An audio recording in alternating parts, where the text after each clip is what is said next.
nombre del Padre, del Hijo y del Espíritu Santo. Amén. El ángel del Señor anunció a María. Concedió por obra y gracia del Espíritu Santo.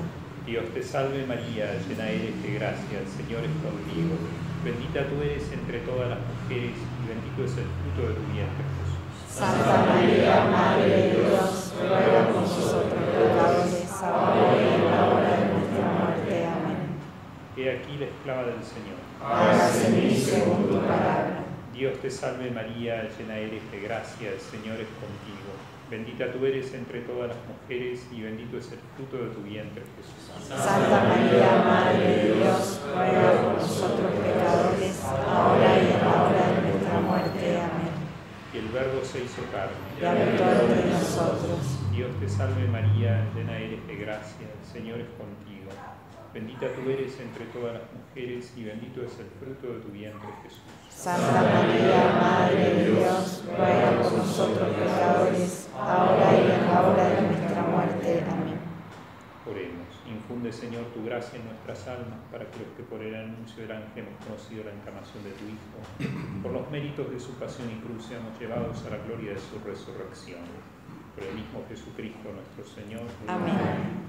Nuestra Señora del Santísimo Rosario de Fátima, Ruega por nosotros. Santo Domingo de Guzmán, Ruega por nosotros. Santo Tomás de Aquino, Ruega por nosotros. Santa Catalina de Siena, Ruega por nosotros. Padre, del Hijo y del Espíritu Santo. Amén.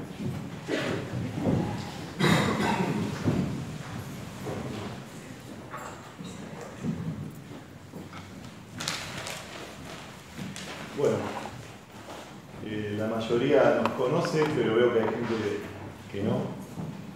Y Francisca ha aceptado una invitación nuestra sin conocernos, así que también voy a aprovechar para presentarnos ante ella. Mi querido orugario, tomo nota de lo que dices acerca de orientar las lecturas de tu paciente y de ocuparte de que vea muy a menudo a su amigo materialista. ¿Pero no estarás pecando de ingenuo? Parece como si creyeses que los razonamientos son el mejor medio de librarle de la garra del enemigo. No pierdas el tiempo tratando de hacerle creer que el materialismo es la verdad. Hazle pensar que es poderoso o sobrio o valiente, que es esa la filosofía del futuro. Eso es lo que le importa. Lo malo de los razonamientos consiste en que trasladan la lucha al campo propio del enemigo. También él puede argumentar, mientras que en el tipo de propaganda realmente práctica que te sugiero, ha demostrado durante siglos estar muy por debajo de nuestro Padre de las profundidades. El mero hecho de razonar despeja la mente del paciente, y una vez despierta su razón, ¿quién puede prever el resultado? Bueno, en nombre del Centro de Estudios Padre Castellani les agradezco de nuevo la presencia en este ciclo de conferencias para que él reír. Saben que los que nos conocen saben que el objetivo de nuestro centro es cooperar en la instauración de todas las cosas en Cristo como nos propuso San Pío X. Es por eso que mediante estas conferencias queremos contribuir a que la inteligencia logre acercarse lo máximo posible a la verdad, al bien y a la belleza. Para eso debemos despertar la razón, porque la tentación se fortalece en la propaganda y el sentimentalismo, y en cambio la virtud halla su mejor sustento en la vida contemplativa, cúspide de la potencia racional. Aceptamos que el hombre posee naturalmente una triple filiación: una filiación divina por ser hijo de Dios, una filiación histórica por ser hijo de una patria, y una filiación carnal por ser hijo de una patria doméstica, o sea, la familia. Bienes irrenunciables que debemos servirlos con fidelidad inquebrantable hasta la muerte. Desconocerlos o adulterarlos es sencillamente una traición. Por lo tanto, nuestro objetivo es profundizar en el conocimiento de estos bienes y difundir su esplendor y verdad. Y como siempre les pedimos una colaboración, tenemos una cajita atrás para quien pueda colaborar con nosotros económicamente, que es lo que nos permite organizar este tipo de actividades. Luego de esta breve introducción, paso a la presentación formal de la disertante de hoy. La señora Francisca Abdala, ama de casa y casada desde hace 20 años, es profesora en lengua y literatura inglesa, licenciada en literatura inglesa y doctora en letras por la Universidad Nacional de Cuyo, Mendoza. El tema de su tesis de doctorado es la noción de gozo y dolor en la escritura de Lewis. Además, la profesora Abdala ha realizado los siguientes estudios: diplomatura en educación de virtudes a través del cine, diplomatura en mediación y orientación familiar, diplomatura en doctrina social y la Iglesia. Actualmente se desempeña como docente en el profesorado de inglés en el Instituto Superior de Formación Docente número 129 de Junín, Buenos Aires, profesora de los encuentros literarios en la Dirección de la Cultura del Gobierno Local de Junín y profesora de los encuentros literarios del programa de extensión universitaria de la Universidad del Noroeste Bonaerense. También miembro del equipo evaluador de la diplomatura en orientación familiar. Hoy desentrañará para nosotros el mensaje actualísimo por verdadero de esa gran obra literaria y, por qué no, también espiritual, que es Cartas del Diablo a su sobrino, del autor inglés Lewis. La escuchamos con atención. Pero muchísimas gracias. Bueno, en primer lugar, el agradecimiento es mío. ¿Se escucha bien? Sí. El agradecimiento es mío, en primer lugar por la invitación y en segundo lugar y especialmente por difundir, ¿no es cierto?, estos autores. Creo que estos espacios, ¿no es cierto?, son un ámbito que tiene que dar mucho fruto, muy fecundos, porque lo conversábamos anteriormente con Leandro y decíamos que Lewis y otros autores ingleses nos dan respuesta, y una respuesta llena de sentido, llena de vida a las preguntas existenciales que todo hombre necesita, ¿no es cierto?, encontrar respuesta. Por eso el título, y ahí comienzo, ¿no?, ya con el tema propiamente dicho, un mensaje siempre actual.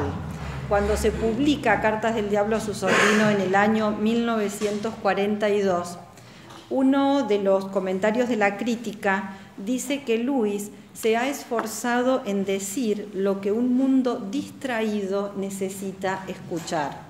Y 80 años después, creo que también vale este mismo comentario, porque por momentos los hombres vivimos un poquito distraídos, un poquito inatentos, es otra palabra que usa también Lewis, ¿no es cierto? Y nos despistamos un poquito, podríamos decir. Y allí, en estos textos de Lewis y en el que vamos a trabajar hoy, encontramos palabras, como decíamos antes, llenas de sentido, llenas de profundidad, llenas de vida. ¿Por qué cautiva tanto Lewis? Porque él propone el remedio a la enfermedad. Yo siempre digo que este autor denuncia los males de su época y nosotros hemos heredado en algún sentido los males de la modernidad. Pero no solamente se detiene en la denuncia, sino que él intenta dar una respuesta. Como decía yo antes, él propone el antídoto mediante sus escritos para esta angustia vital que vive el hombre contemporáneo. Por eso es que la lectura de estos textos, cuando uno los lee, no queda nunca, ¿no es cierto?, no es una lectura más, no pasa inadvertido. Conocemos y todos tenemos la experiencia, los que hemos leído a estos autores, que la lectura de ellos interpela al lector y muchos han cambiado de vida y de hecho a partir de la lectura de estos textos muchas personas se han convertido al catolicismo. Solamente 3 ideas del autor. Lewis nace en Belfast, Irlanda, y en el año 1898 y muere en el año 1963 en su casa en Oxford.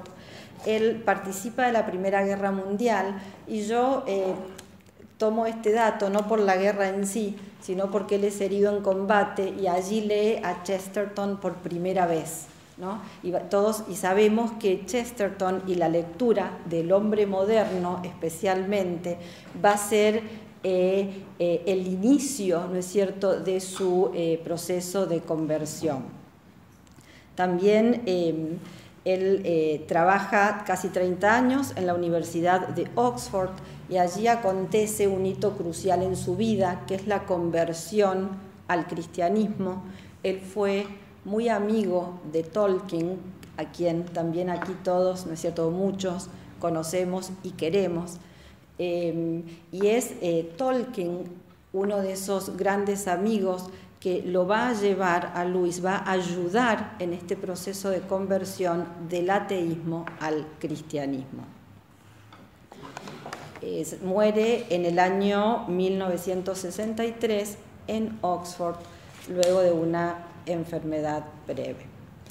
Bien, ahora arrancamos con el texto en sí, ¿no? El texto precisamente está dedicado a Tolkien, o sea que vaya, ¿no es cierto?, el significado también que tiene este texto.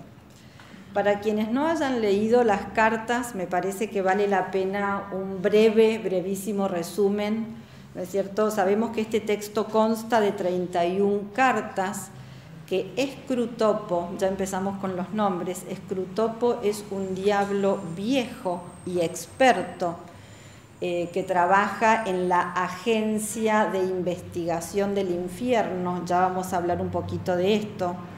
Él le da consejos desde un punto de vista perverso y retorcido a un diablillo joven, inexperto, que es su sobrino y que es orugario, como decíamos recién.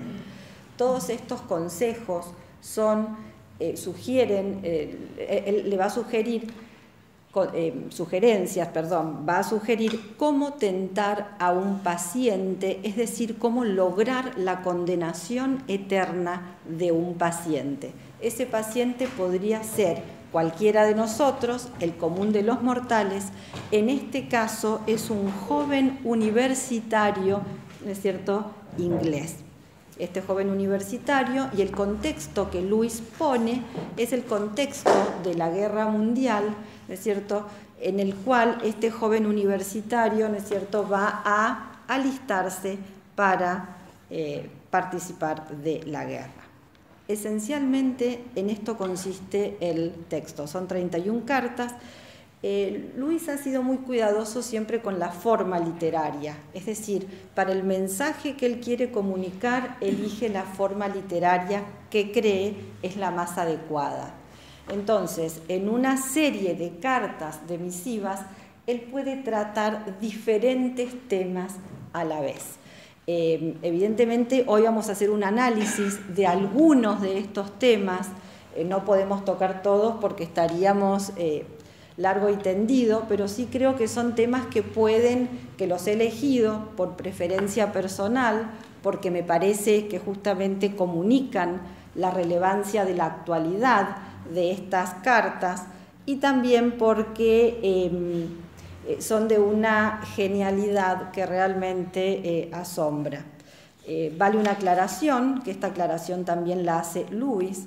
Lewis va a decir que el diablo es un mentiroso, entonces que todos los consejos que él da, repito, están dichos desde una perspectiva retorcida, ¿no es cierto?, y perversa. Todos los blancos de Scrutopo, que es este diablo viejo que va a tentar, son nuestros negros.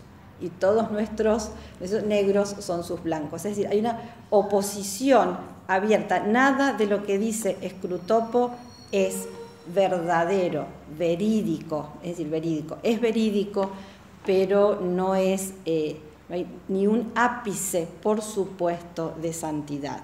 Esto hay que aclararlo de entrada para que cuando uno vaya a las cartas y trabajemos algunas citas, tengamos esto en mente. Algunas consideraciones sobre el contenido de las cartas. El enemigo es Dios. Hay un personaje al cual se le llama todo el tiempo el enemigo, que es Dios.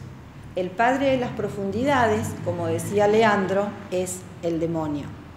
Scrutopo es este diablo experto que es de un cinismo alarmante, terrible. Él ya ocupa un cargo jerárquico dentro de esta gran estructura burocrática que es el infierno. Y aquí hablo un poquito sobre este tema. Lewis dice que él elige como ámbito, el infierno funciona. Él describe el infierno del siglo XX, es decir, las grandes grandes atrocidades y grandes medidas de una enorme crueldad se toman por un puñado de hombres de traje y de corbata en un escritorio luminoso. Entonces Luis va un poco a ridiculizar esta idea de la burocracia moderna, el sentido de eficacia, de éxito moderno, ¿no es cierto? Lo pone en ridículo y por ello es que el infierno va a ser este gran escritorio poblado de burócratas. Scrutopo es uno. Otro personaje, como decíamos recién, es el sobrino Orugario, que es un diablito inexperto, bastante inútil, y es interesante ver las reprimendas, los retos que recibe al inicio de todas las cartas. El que escribe todas las cartas es el diablo experto, ¿no? Y al principio de todas las cartas, antes de entrar en el tema que quiere tratar, siempre lo castiga por algo que ha hecho mal. Y la verdad es que realmente lo castiga con una dureza, con un desdén, con un desprecio, con un odio que es propio del infierno. Cuando Luis escribe las cartas, la verdad es que tuvieron una aceptación maravillosa. Mucha gente le pide que continuase con un segundo volumen de cartas. Luis dice que no, y aquí da la razón, por eso este comentario lo hago aquí. Él dice que no le fue difícil escribir las cartas, pero que sí tuvo que despojarse de todo vestigio de belleza, de bondad, de bien, de frescura. Claro, hay que ponerse a escribir un texto desde la mirada infernal. Entonces Luis decidió no escribir más cartas porque dice, experimenté una suerte de calambre espiritual, me sofocaba. Muy interesante la expresión. Por eso es que decimos que este orugario, este personaje, este diablito inexperto, recibe un castigo enorme y de una dureza y de una falta de piedad inconcebible. Nada que ver, lo opuesto, podríamos decir, a lo que es la corrección fraterna evangélica, ¿no? Es decir, la corrección fraterna evangélica es necesaria y hay que hacerla, pero con un profundo cariño humano y con una auténtica caridad espiritual y sobrenatural. Y el paciente, que es el otro personaje de las cartas, es este joven universitario que se acaba de convertir al cristianismo. Así que allí lo encontramos a este jovencito. Como dije anteriormente, hay muchos temas que son que Luis trabaja y trata en sus cartas. La verdad que cada tema es de una envergadura enorme. Me decía Leandro, o sea, cada tema es para una clase, para una charla, para una conferencia, porque son temas muy profundos. Hoy solamente vamos a tomar algunos, como decía antes, y vamos a despertar esta inquietud por la lectura o la relectura de este texto que comparto. Es de una enorme riqueza literaria, pero también antropológica y espiritual. Luis fue un gran conocedor del corazón humano, del alma humana, y eso queda, ¿no es cierto?, queda bien expuesto en sus textos. El primer tema que he elegido es la mirada que debe tener el paciente sobre la Iglesia. Decimos que el paciente está recién, ¿no es cierto?, convertido. Entonces al paciente hay que ofrecerle una mirada empobrecida y una mirada reducida de la Iglesia. Entonces, ¿qué hay que hacerle ver al paciente? Que llegue a un templo que está a medio construir, que ¿quién lo va a recibir? Lo va a recibir el comerciante, ¿no es cierto?, que trabaja en su barrio. Al llegar al banco se va a encontrar con esos vecinos que no quiere ver. Tiene que prestar atención en la persona que canta y que desentona. Tiene que prestar atención en el hombre que llega y hace ruido con las botas, en aquella otra persona que está vestida de manera extravagante. Entonces el paciente, mirando esto, creerá que su religión es un poquito ridícula. Es decir, hay que bajar la mirada sobrenatural, muchas gracias, a una mirada humana. No sé la experiencia de ustedes, pero yo, la verdad que cada uno puede hacer como una réplica de su misa dominical, de su misa diaria, y si nos fiamos por estos consejos de Scrutopo, y sí, la verdad es que, ¿no es cierto?, yo en la misa que voy siempre digo gracias, que es un gran zoológico humano, porque está la persona que desentona, hay una señora que va todo el invierno con un gorro amarillo, hay un señor que todos los lunes se acerca a darnos un saludo al final y desearnos buena semana, yo me enojo si me ocupan mi lugar.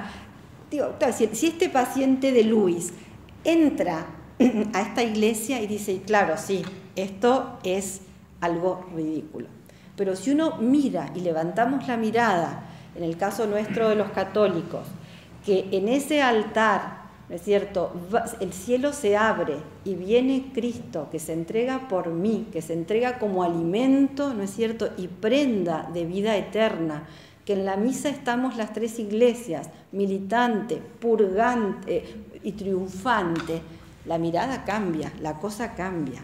Entonces, lo que sugiere Scrutopo es reducir la mirada de la iglesia.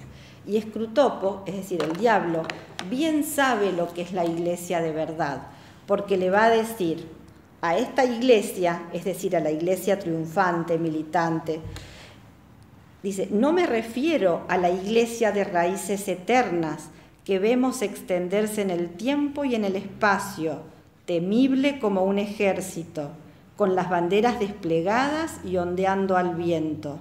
Confieso que es un espectáculo que llena de inquietud, incluso a nuestros más audaces tentadores. Pero por fortuna se trata de un espectáculo invisible para esos humanos. Todo lo que puede ver tu paciente es el edificio a medio construir y todo lo demás que decíamos recién. Es decir, la iglesia no es el grupito de personas que hacemos lo mejor que podemos en ¿no es cierto?, en una misa. La iglesia es esto, este ejército temible. Bueno, seguimos con otro de los aspectos que Luis trata en este juego de la tentación, podríamos decir, es apelar en la tentación a la dimensión sensible, corporal de la persona humana. Los ángeles son seres espirituales. Y Luis explica en su prefacio que el demonio tiene la misma naturaleza que el ángel, pero es una naturaleza depravada. Es decir, la naturaleza del demonio es una naturaleza depravada. Entonces, los ángeles, como son espíritus, no comparten la materia como nosotros, los demonios tampoco. El diablito joven, que es bastante inútil e inexperto, no se ha dado cuenta de que puede tentar al paciente por este costado sensible. Entonces le va a decir Scrutopo, al no haber sido nunca un ser humano, no te puedes hacer idea de hasta qué punto son esclavos de lo ordinario. Entonces allí el diablo viejo se toma su papel de maestro y le cuenta una experiencia personal. La experiencia personal es que, tomada, me parece que es en la misma carta que vos comentabas al principio, hay un ateo, una persona atea, leyendo en una biblioteca y se ve que esa lectura que está leyendo lo está llevando a determinados argumentos que pueden hacerle creer, lo pueden estar llevando a la fe. Entonces, este diablito joven primero que dice, voy a proponer un contraargumento. siempre en el plano intelectual.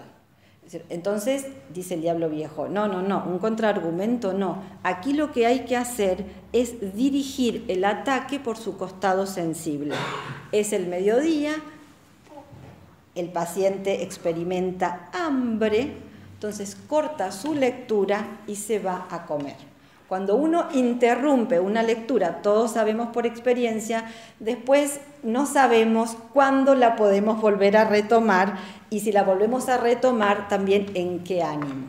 Efectivamente fue muy eficaz porque después este paciente se distrajo, se fue a su casa y este argumento, ¿no es cierto?, que venía a iluminar y quizá encaminarlo en la vía de la fe, quedó, ¿no es cierto?, trunco. A mí este texto me recuerda un poquito un dato autobiográfico de Luis, que tuvo un final distinto, por suerte, un final feliz. Luis también, él era un ávido lector, sabemos que era ateo, y él va a decir que en su proceso de conversión intervienen amigos y lecturas. Y al respecto, Luis dice en su autobiografía, sorprendido por la alegría. Dice, al leer a Chesterton, como al leer a MacDonald, que es un escritor escocés del siglo XIX, no sabía en qué me estaba metiendo. Nunca es excesivo el cuidado que deben prestar a sus lecturas los jóvenes que desean seguir siendo firmes ateos. Hay trampas por todas partes. Dios es, si se me permite decirlo, muy inescrupuloso. ¿No? Evidentemente, tener cuidado con las lecturas, porque las lecturas, de allí la importancia de la lectura, ¿no? Y de la buena lectura y de pedir consejo antes de leer. Es un hábito absolutamente prudente consultar antes de leer. Otro consejo que le da es generar discusiones entre madre e hijo. Evidentemente hay que atacar la caridad en la casa. Hay un dicho que dice la caridad empieza por casa. Bueno, el diablo viejo le dice al diablo joven que en el corazón del paciente hay bondad y malicia, pero hay que dirigir la bondad a gente que no conoce y dirigir la malicia a los más próximos. Cualquier parecido con la realidad, esto es, ¿no es cierto? Claro, esto porque uno puede ir aplicando, de allí en la actualidad el mensaje.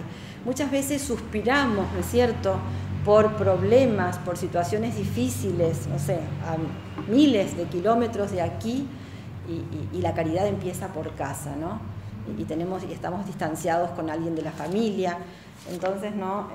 Cuidado con estas cosas, por eso son tan actuales estas cartas. La familia es una comunidad de amor, y esto no le gusta nada a Scrutopo. Ya lo vamos a retomar después a este tema. Les molesta, entonces le da ¿qué consejos les da?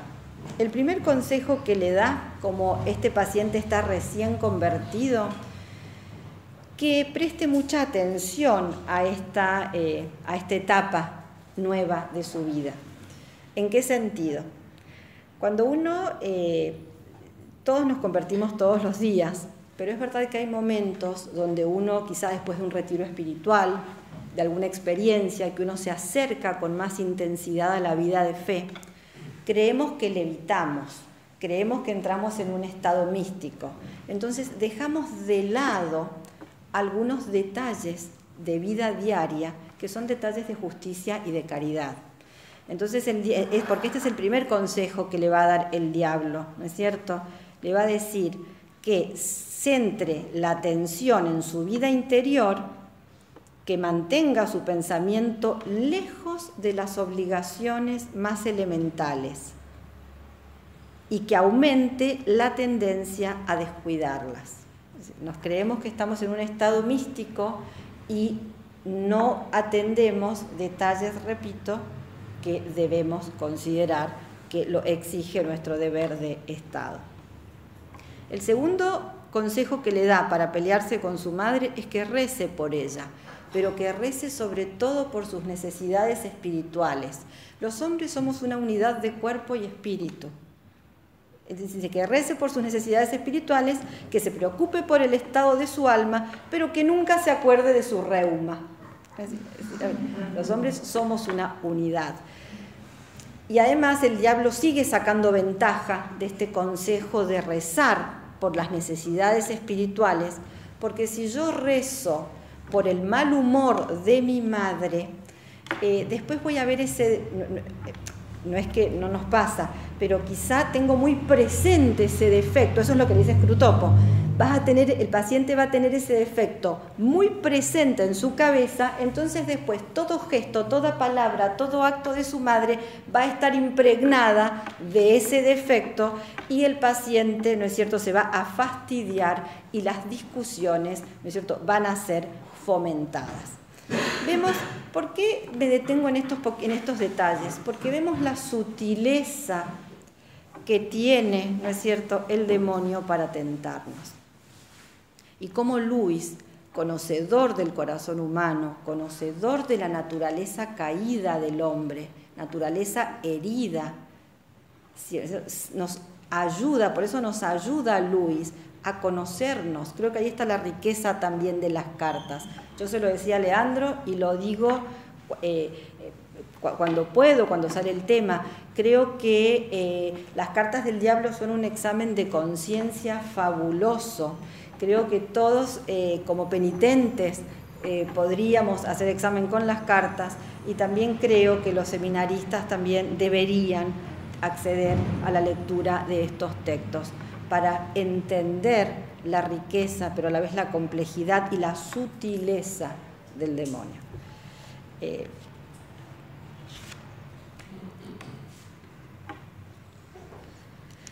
Aquí hay mucho más, pero avanzamos porque la idea es pelearse. Son dos y hay que estar bien peleaditos en la casa, ¿no? Habla sobre la oración. Otro gran tema en las cartas del diablo a su sobrino es enseñar cómo el paciente reza y cómo evitar. Primero le dice, lo mejor es alejar totalmente al paciente de la intención de rezar en serio. Que el paciente no rece en serio. Y todos sabemos que un cristiano que no reza, por poco podemos decir que ha firmado su certificado de defunción. Es decir, no es compatible, podríamos decir. ¿Cuál es el segundo consejo? Que evite las oraciones vocales. Entonces, que evite esas oraciones que parece un parloteo de loro, que no tiene sentido, y que el paciente, que es acaba de iniciar su vida de fe, y que lo convenza de rezar, dice, algo espontáneo, interior, informal y no codificado. Perfecto para distraernos y para alejarnos. Todos, ya esto lo decía Santa Teresa, acabamos de festejar su fiesta hace poquito, ¿no? Santa Teresa decía, si no era acabando de comulgar, jamás comenzaba a tener oración sin un libro. Es decir, esta idea de que yo me pongo frente al sagrario o en mi cuarto, donde fuere, así, libre de pensamiento para una persona que inicia su vida de fe. Corríjanme los sacerdotes aquí, pero entiendo que no es lo más recomendable. Es decir, y muchas veces en las distracciones hay que volver a agarrar esa jaculatoria, ese Ave María, ese Padre Nuestro, esas oraciones vocales que encienden nuestro amor. Entonces esa idea de algo espontáneo, informal, y hoy cuántas veces se escucha ese tema. Por eso aquí Luis es un mensaje tan actual. Bien. Leo la cita de Santa Teresa porque me parece que es muy acertada y muy santa. Dice, si no era acabando de comulgar, jamás osaba comenzar a tener oración sin libro, que tanto temía mi alma estar sin él en oración, como si con mucha gente fuera a pelear.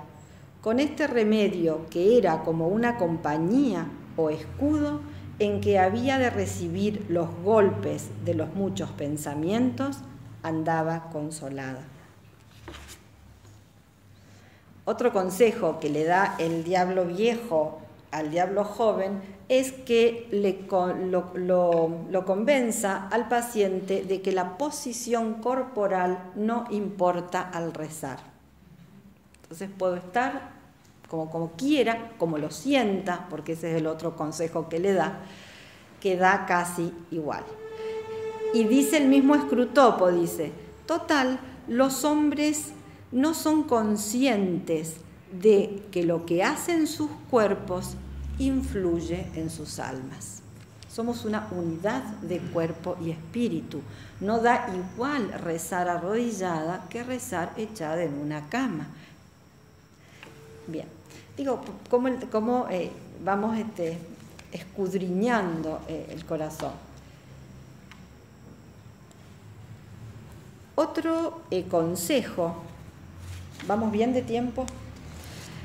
Paso si después...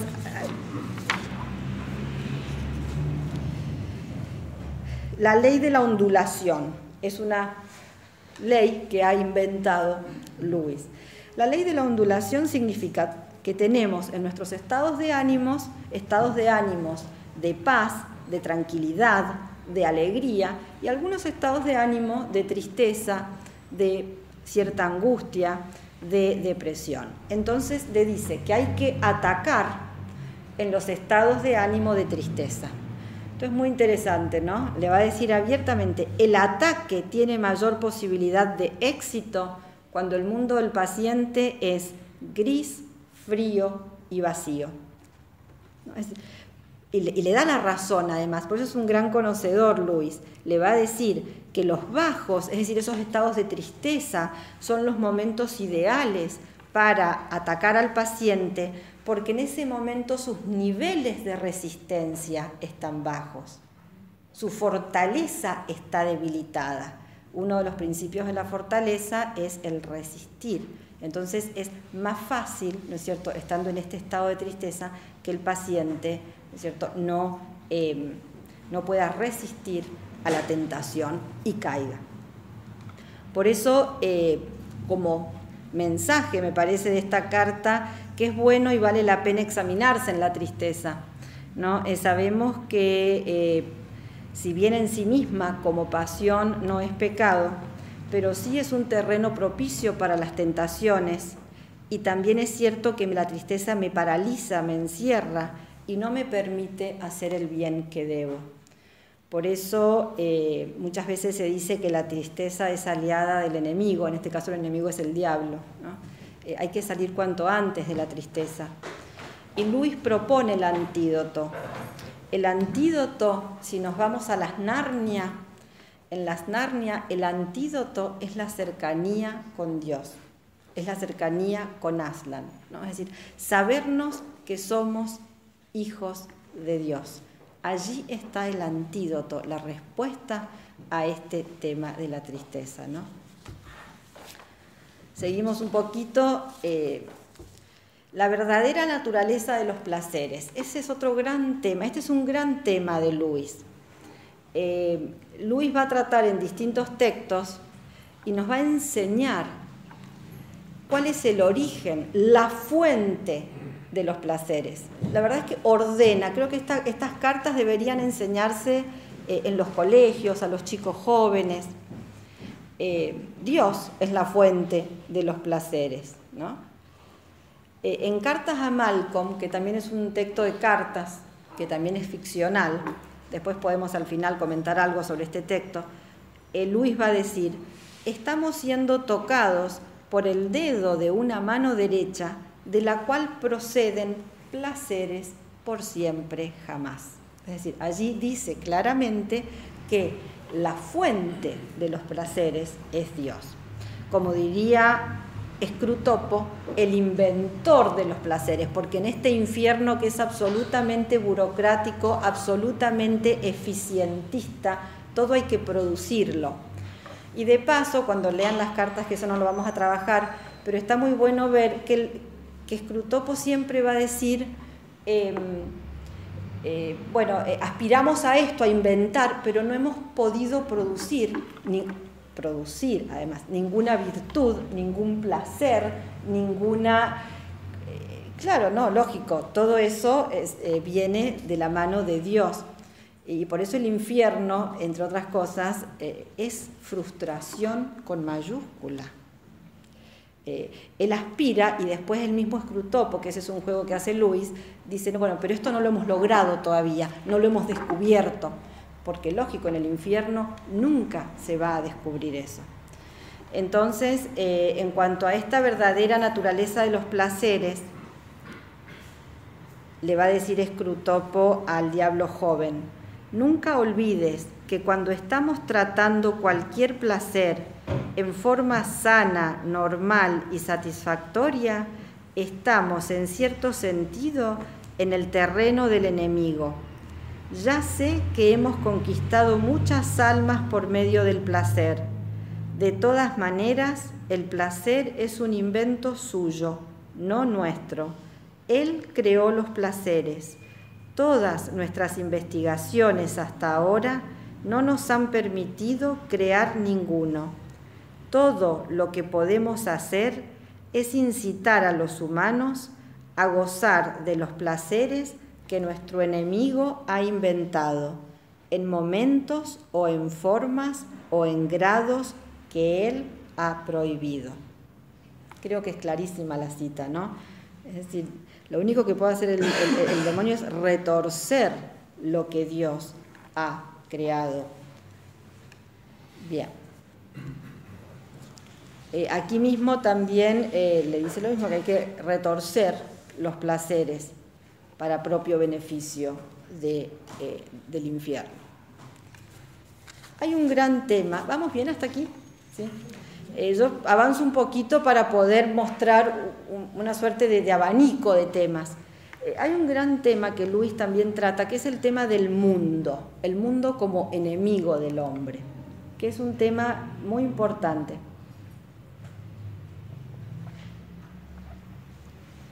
Sabemos que son los tres, hay tres enemigos del hombre: el mundo, el demonio y la carne. Lewis tiene un ensayo específicamente dedicado a este tema. Él se los escribe, es un ensayo que se recopila, fue una clase de Lewis, que él dicta esta clase a un grupo de jóvenes universitarios, y en esta clase él les va a decir abiertamente que viene a hablarles de este enemigo del hombre que es el mundo. Y allí da una definición, y traigo esto a colación porque este tema Lewis lo cita la palabra mundo en las cartas, y lo cita en un momento en el cual el paciente ha entablado amistad con un grupete de personas que parece ser que no son nada potables para su vida de santidad. Entonces allí es donde Lewis recoge este concepto en las cartas del diablo. Es un tema que a Lewis lo inquietó desde siempre, porque veía que este fenómeno social se funda en el interés, en la especulación y en el pragmatismo. Es decir, estoy por conveniencia. Quiero pertenecer a determinado grupo, a determinada sociedad, porque me conviene, porque algún interés puedo sacar, porque algún beneficio puedo obtener. Y a veces se alcanza a ver esto es muy importante, porque creo que hoy en día es un tema. Él va a definir, Lewis va a definir en este escrito que él tiene, que se llama el círculo cerrado, y así le llama el concepto de círculo cerrado, de estos grupos que se forman no por conveniencia, que no tienen nada que ver con la verdadera amistad. Lewis también va a recoger esta idea en Los Cuatro Amores, cuando habla de amistad, y dice: no tiene nada que ver un grupo de amigos que los une un interés común y el afecto, con estos grupos cerrados que él detalla como algo pernicioso y como enemigos del hombre. Luis de Fino, lo que él dice entonces, cómo describe estos círculos cerrados, y dice: tampoco es una sociedad organizada formalmente con reglas sobre las que se nos informa después de haber sido admitidos. En ninguno de ellos somos admitidos nunca formalmente. Sin embargo, este sistema no es constante. En determinados momentos no es fácil decir quién está dentro y quién está fuera. Algunos están claramente dentro, otros se encuentran sin duda alguna fuera, pero siempre hay alguno cuya situación es incierta. Es decir, son estos círculos, repito, que están fomentados, estimulados por la intriga, ¿no? Por el interés. Decíamos que Luis recoge este tema en cartas porque el paciente se ha hecho amigo de un grupo de personas que Luis las define así: gente rica, de buen tono, superficialmente intelectual y brillantemente escéptica respecto de todo, vagamente pacifistas y de una gota de comunismo literario y de moda. Estos amigos son ideales para el paciente porque dicen, sin cometer ningún crimen espectacular, avanzan tranquila y cómodamente hacia la casa de nuestro Padre.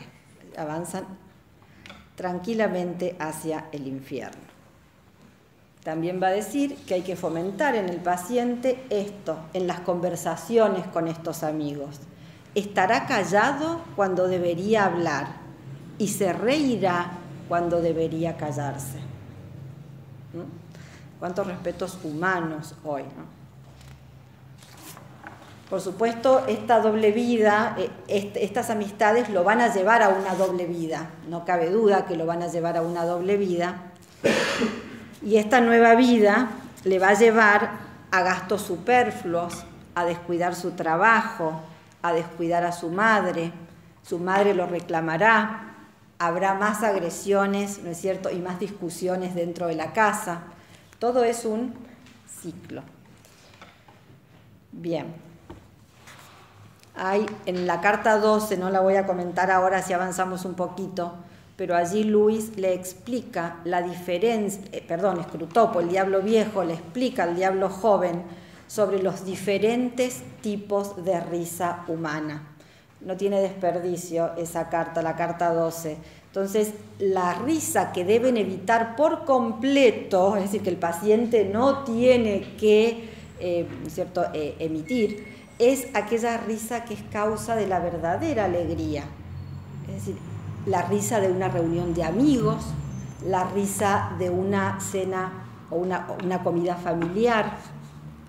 Esa risa, dice Scrutopo, no nos beneficia en nada y debe ser evitada en todo momento. Y se va al otro extremo, que es la ligereza, y dice, la persona ligera es la que se cree chistosa y siempre busca tomar en chiste los temas que son serios. Siempre pone todo livianamente, todo desde un punto de vista ridículo. Es decir, lo que es virtuoso se pone como ridículo. Bueno, acá hay muchísimo. Después está el chiste y el juego, que están en el medio. Esos dos no los trabajamos ahora. Pero Luis es un gran defensor de la intimidad de las personas. Él va a decir que nada es tan bueno bajo el sol como una familia compartiendo una cena, como dos amigos conversando, tomando una cerveza, como una persona leyendo un libro por fruición, por placer. Y él dice, todos los gobiernos, él dice la política, la economía, que no apunte, que no tenga como objetivo eso, está sembrando en la arena y arando en el océano, ¿no? Palabras de Luis. Muy bien. Otro gran tema de Luis es el camino de la belleza como camino que conduce a Dios. Y este es un tema importante en él porque él va a decir que él es un converso empírico.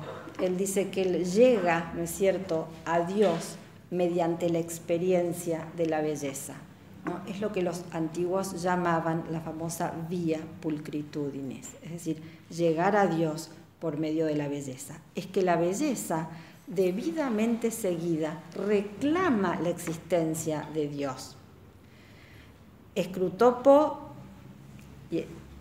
pone todo su empeño en adoctrinar al diablo joven que aleje al paciente de la belleza natural y del arte. En una carta, en un momento el diablo joven ha cometido un error terrible. Ha permitido que el paciente lea un libro por puro goce de la lectura y también le ha permitido que vaya a hacer una caminata a la campiña y que vaya solo. Terrible. Y claro, es terrible porque el encuentro con un buen libro, el encuentro con la belleza natural, el silencio, son, ¿no es cierto?, actividades humanas que elevan el espíritu. Son actividades que me pueden llevar a Dios. Luis cuenta, sorprendido por la alegría, él fue ese cautivado por la alegría con mayúscula que es Dios, que es toda su experiencia de gozo. Hay 4 elementos, podríamos decir, que lo conducen por este camino de la vía pulchritudinis: la belleza natural, las manifestaciones de arte, el valor de lo que él llama lo hogareño, que precisamente es lo cotidiano, es esto, un grupo de amigos tomando una cerveza, y también el recuerdo de experiencias del pasado. Por eso es que, ¿no es cierto?, como Luis tiene esa experiencia, sabe que al diablo no le gusta nada que tengamos esos momentos de contacto con la belleza, que en definitiva la belleza creada sabemos que es imagen, eco de la belleza increada que es Dios. En otro momento, el diablo viejo está furioso con el diablito joven y le dice: ¿cómo puedes no haberte dado cuenta de que el tipo de placer que le dieron el libro y el paseo es el más peligroso de todos? Que le arrancaría la especie de costra que ha sido formando sobre su sensibilidad y que le haría sentir que está regresando a su hogar, recobrándose a sí mismo. Costra, es decir, se nos pone el ruido, lo feo, nos pone una costra sobre nuestra sensibilidad. Y hoy en día, ya que dije lo feo, creo que hay un culto a lo feo, y este culto a lo feo viene del demonio. Así que hay que poner todos los medios para fomentar la belleza. Otro tema que propone Luis aquí es la gula por exquisitez. La madre del paciente es una mujer que ella se cree muy modesta porque solo quiere una tacita de té, un pedacito chiquito de pan tostado y un huevo correctamente pasado por agua. Lo que pasa es que la tacita de té no la quiere ni muy cargada ni muy suave, el pancito tostado no lo quiere ni muy quemado ni muy blanco, el huevito no lo quiere ni muy ni tan. Entonces, claro, no consigue que nadie le haga las cosas como ella quiere. Entonces, la gula por exquisitez, va a decir Scrutopo, va a traer, va a provocar quejumbrosidad, es decir, enojo, queja, impaciencia, dureza, egocentrismo y falta de caridad.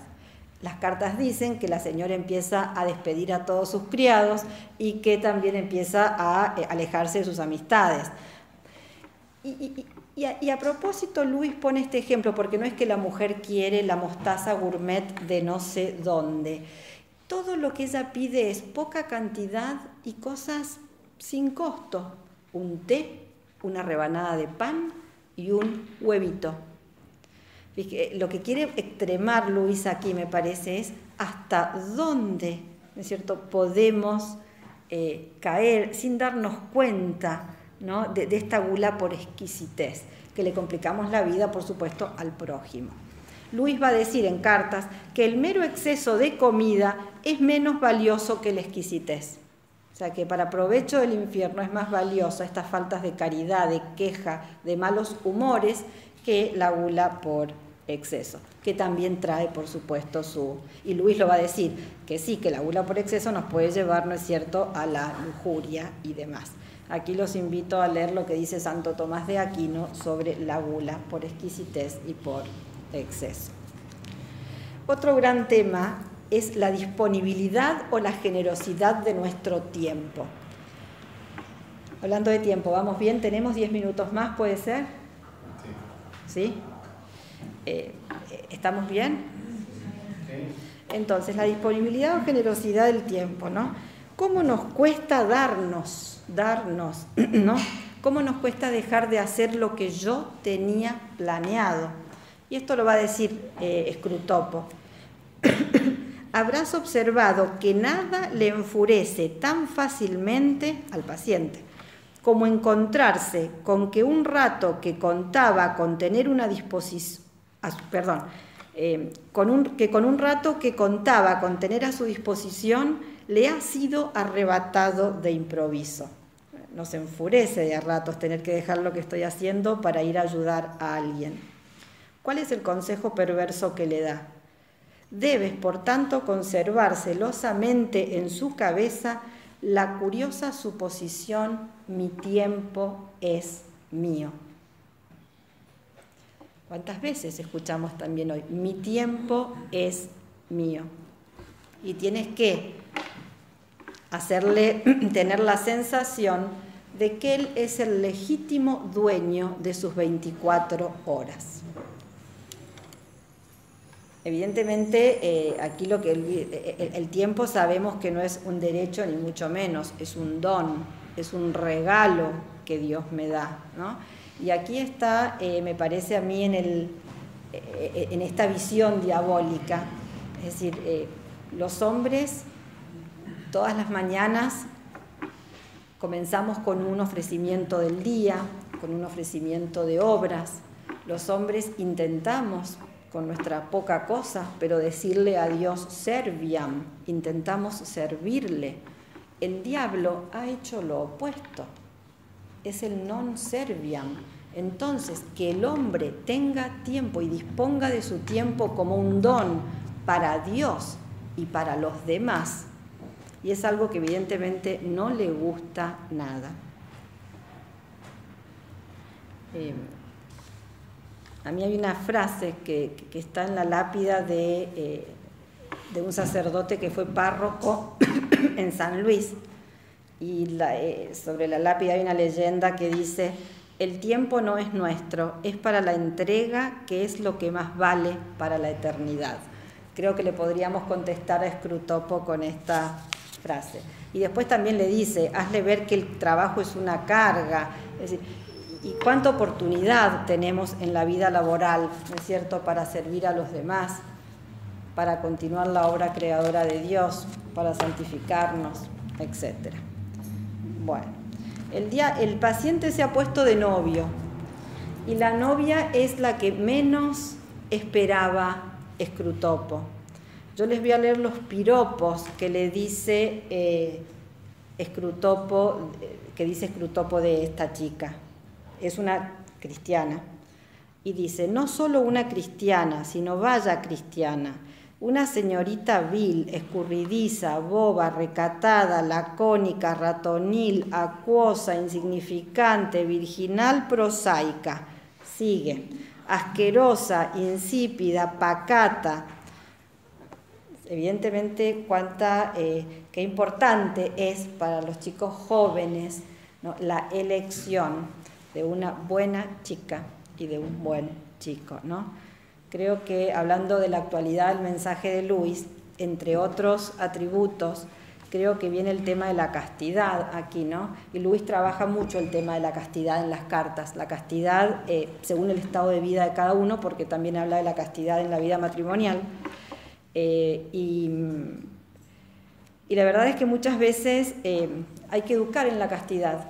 Así como una madre educa en la solidaridad y no educa a un hijo en el egoísmo, se educa al hijo en la laboriosidad y no se lo educa en la pereza, también hay que educar en la castidad, no en la impureza, ¿no? Entonces, recuperar la actualidad de estos mensajes.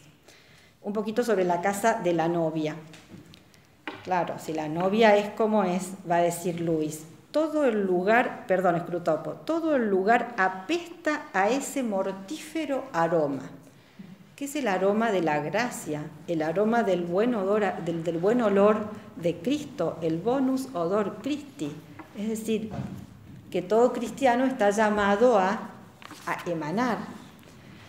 Y está tan enojado Scrutopo que dice que todo el mundo emana ese olor, hasta el gato, el perro y el jardinero. Es decir, evidentemente es una casa, y la va a comparar con el cielo, por supuesto en sentido perverso, pero esto es muy interesante porque dice, la casa tiene una repugnante semejanza con una descripción sobre el cielo hecha por un poeta. Este poeta es MacDonald, ya leo la cita, pero es decir, una repugnante semejanza con el cielo.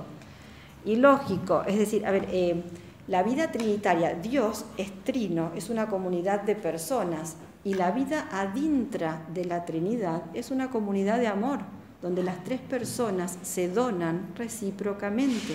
La vida de familia tiene que ser eso, imitación de la casa terrenal de Jesús, la Sagrada Familia, e imitación de esa vida adintra de la Trinidad Santísima.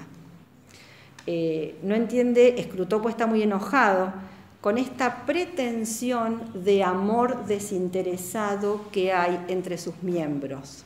No concibe la idea de la entrega generosa y gratuita, no concibe la idea del don, de donarse. Amar precisamente es querer real y eficazmente el bien de la persona amada. Muy enojado con este tema, Scrutopo. La cita que dice del cielo es una cita de MacDonald, como Luis siempre le rinde homenaje solapadamente o explícitamente a MacDonald, y dice, las regiones donde solo hay vida y donde por tanto todo lo que no es música es silencio. Así describe MacDonald el cielo.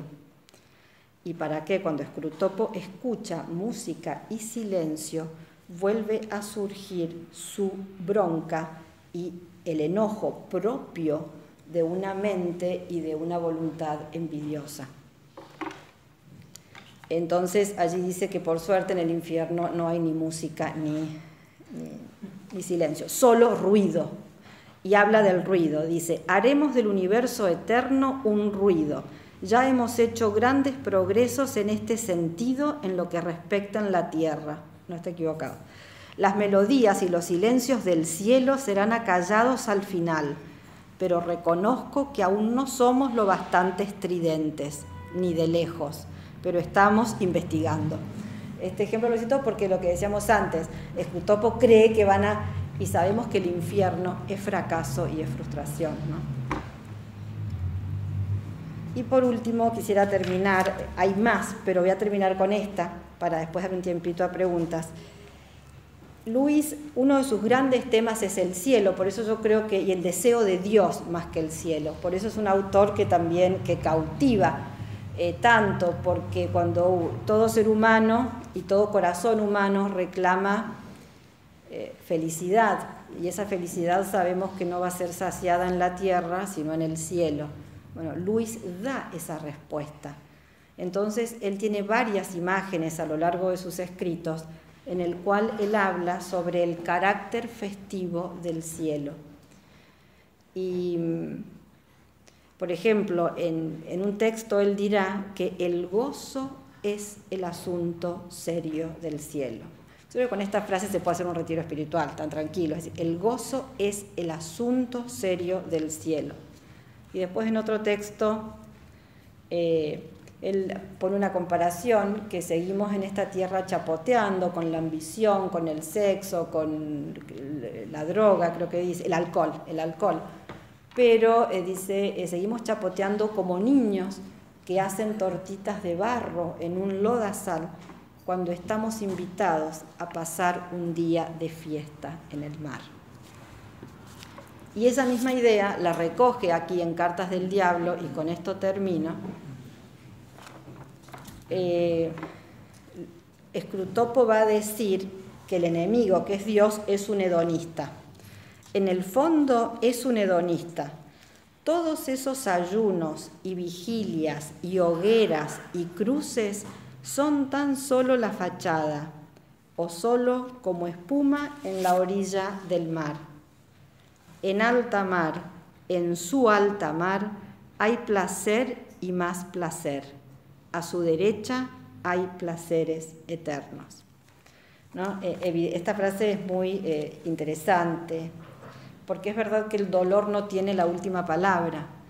Es decir, todos esos ayunos, vigilias, cruces, el dolor, el sufrimiento, son una fachada, y pone esta imagen del mar. Son como la espuma en la orilla. ¿Qué es la espuma de la orilla en comparación con la vastedad del mar? Nada. Por eso después dice, en alta mar, en su alta mar, hay placeres por siempre, jamás. Y yo con esto termino, por si hay alguna pregunta, pero creo que vale la pena leer las cartas. Muchas gracias.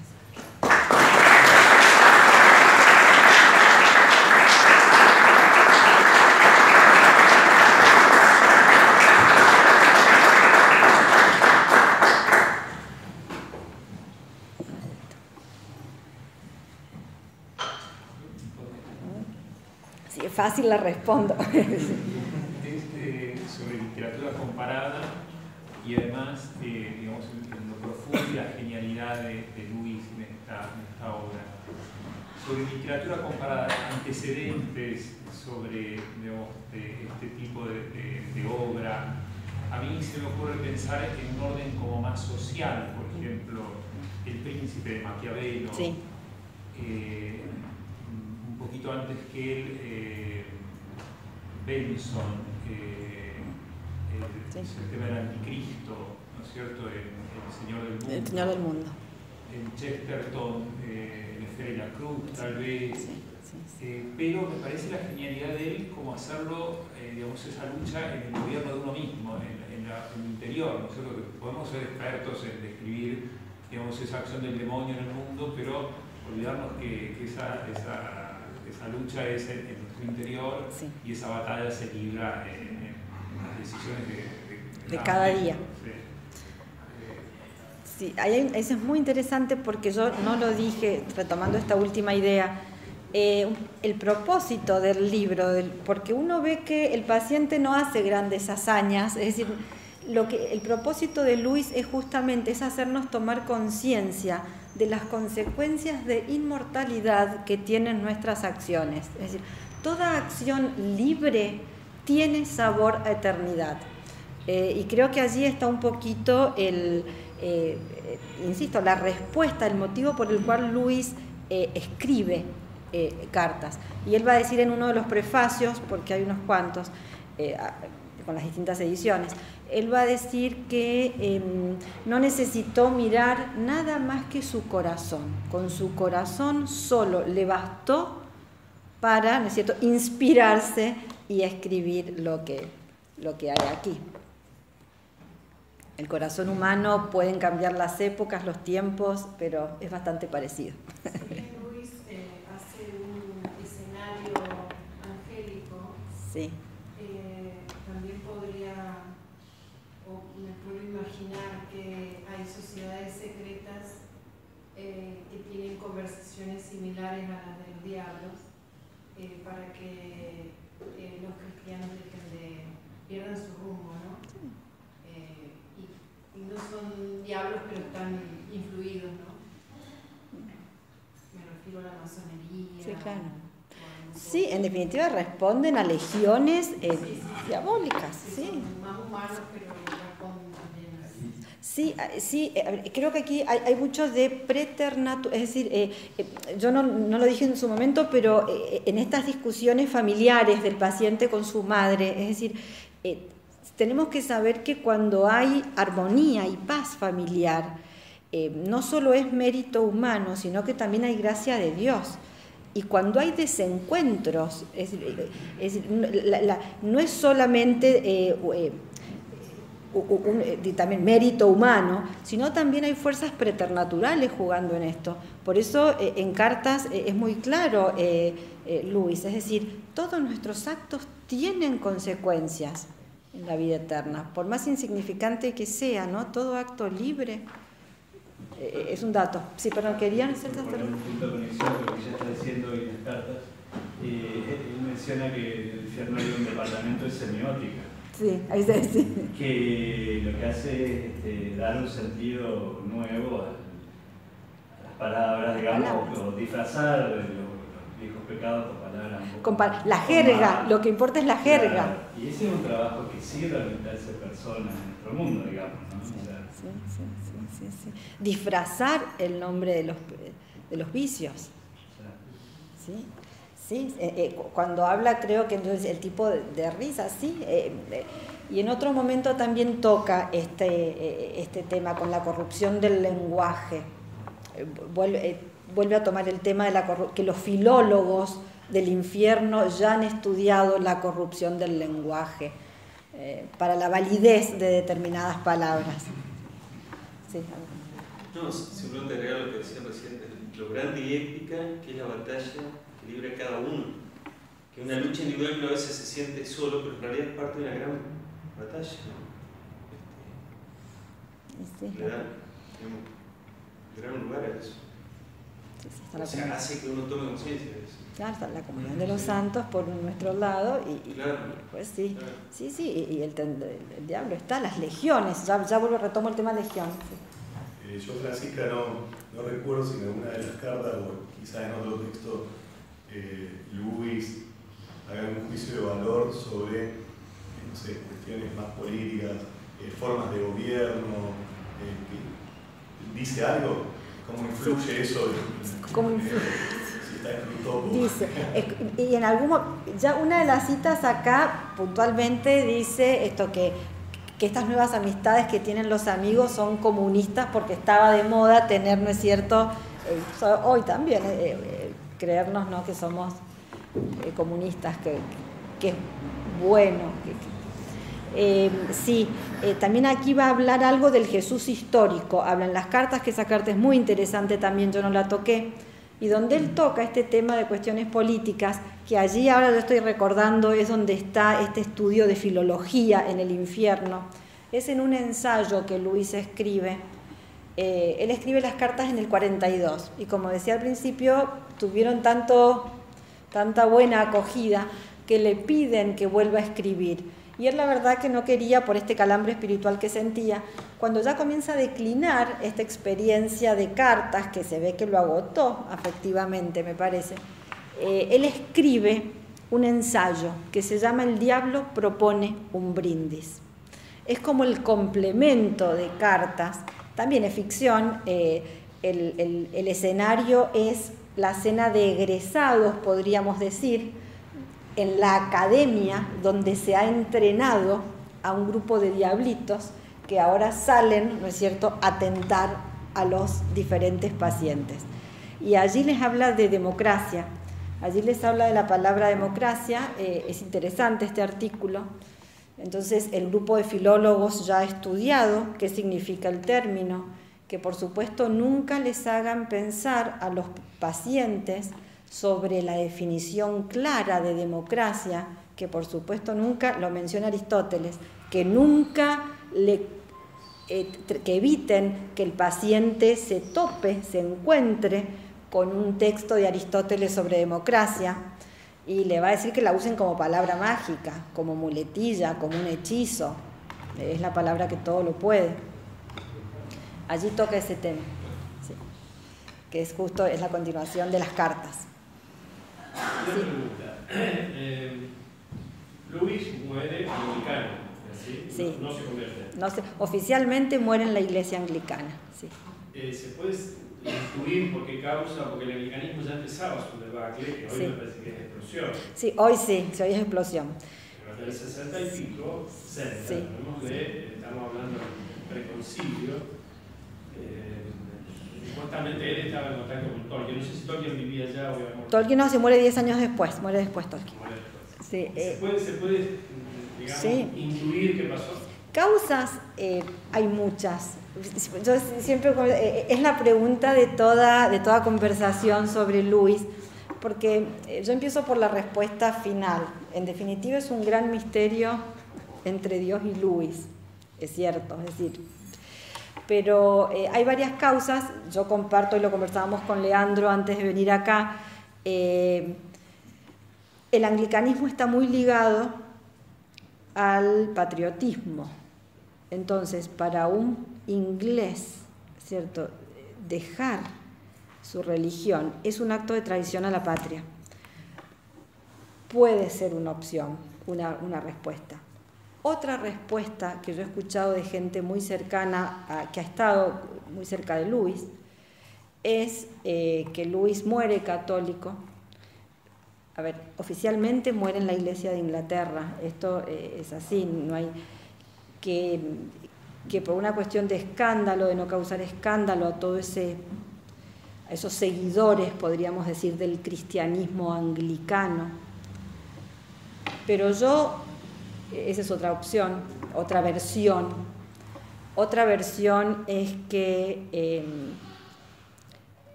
que no tuvo la gracia de la conversión. Lo que sí es cierto, yo siempre respondo con esto, por los frutos los conoceréis. Y es impresionante ver cantidad de gente más conocida y menos conocida que por los escritos de Lewis llega al catolicismo. Basta pensar Joseph Pearce, Peter Kreeft, que es un escritor norteamericano que también vale la pena leer, el secretario privado de Lewis, Walter Hooper. Él era protestante, no sé a qué denominación pertenecía, no recuerdo ahora, y él hoy es católico. Y después mucha gente, uno lo ve por experiencia, ¿no? Mucha gente que ha leído a estos, no solo a Lewis, Tolkien, Chesterton, Newman, todos estos escritores ingleses del siglo XIX y XX, y dan el salto a la conversión en el catolicismo.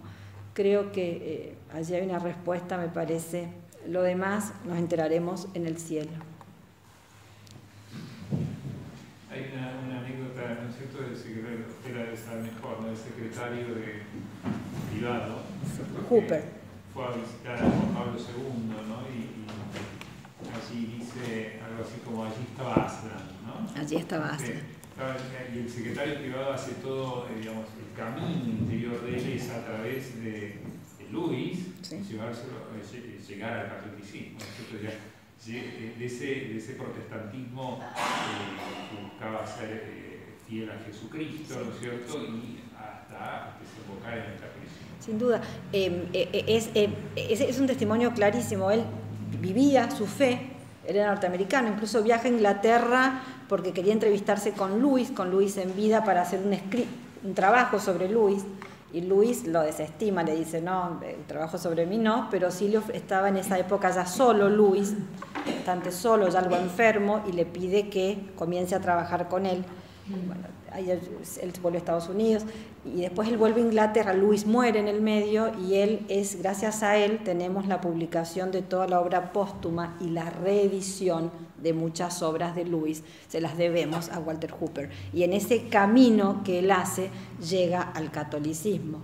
Sí. He estado con Juan Pablo II, esa entrevista con Juan Pablo II es muy, muy linda, porque además Juan Pablo II, que por ser tan católico, en serio era tan humano, lo primero que le pregunta es si lo extrañaba a Lewis. La primera pregunta que le hace: ¿lo extrañó?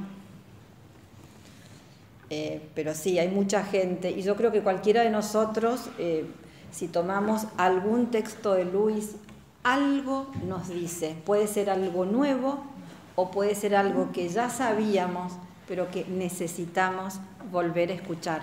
porque la frescura, la claridad, la genialidad con la que es capaz de decir las cosas que dice, creo que no podemos pasar, no quedamos igual.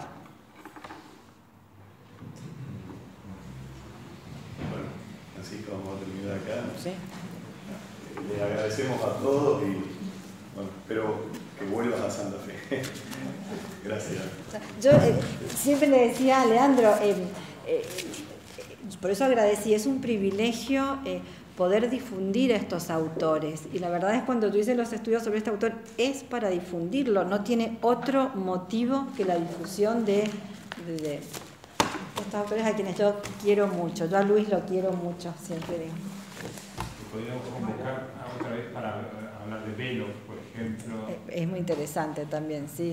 O de Peirce. Peirce, Joseph Peirce, sí. Introducirlo Joseph en Peirce, Peter Kreeft, son muy interesantes, están menos estudiados y son muy interesantes. Edición en Palabras está editando algunas cosas, otras personas, pero en nuestro mundo castellano son poco conocidos. Por eso hay que difundirlos. Y hay que introducirlos. Sí, claro.